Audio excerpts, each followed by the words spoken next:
Nakalito na rin po ang mga ahensya ng gobyerno tulad po ng National Disaster Risk Reduction and Management Council, ang PNP at ang Philippine Coast Guard, pati po mga lokal na pamahalaan na posible raw maapektuhan ng Bagyong Pablo. At nakatutok si Trisha Zafra live mula sa Legazpi, Albay.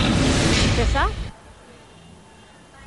Pia, hanggang sa mga oras na ito nananatiling maaliwalas ang panahon dito sa Legazpi City, Albay. Pero yung mga taga rito, Pia, hindi nagpapakakampante sa banta ng bagyong papasok dito sa bansa.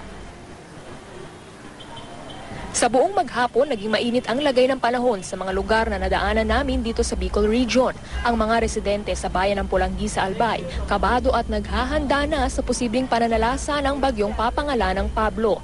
Narito ang panayam ko sa ilang residente. Ay, yung mga damit namin, inaayos na namin, yung mga gamit, yung mga appliances, para hindi na maulit yung dating ba dito. Yung landslide, maraming namatay. Nabiktima ba kayo? Oo, baha. Hanggang grabe ang baha dito. Kaya dapat po tayong lagi maganda sa dating na itong bagyo. Kasi dito sa Pulangi, lagi ditong binabaha. Pag malakas ng ulan, madaling tumaas ang tubig dito. Kaya, pero nagpipray kami na sana wag loobin ni Lord na makarating dito sa atin ang bagyo. Sa ngayon, naka-red alert level na ang Bicol Region Disaster Risk Reduction and Management Council. Inihanda na ng mga otoridad ang mga gagamitin sa posibleng search and rescue operations. Maging ang Philippine Army, inihanda na ang kanilang improvised speedboat na magagamit sa rescue at relief operations. Mas matibay raw ito kumpara sa rubber boat. Babantayan din ang posibleng lahar flow mula sa Bulkang Mayon. Sa Cebu, nagpulong na ang Region 7 Disaster Risk Reduction and Management Council para paghandaan ang posibleng pananalasa roon ng bagyo.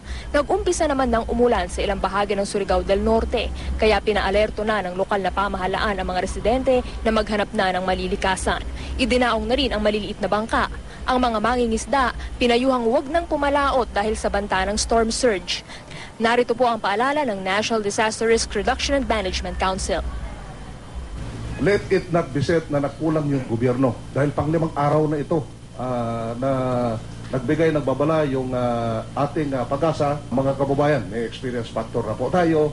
Huwag na natin hintayin yung local government units, i-remind kayo.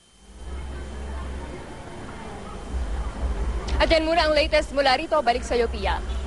Maraming salamat, Trisha Zafra.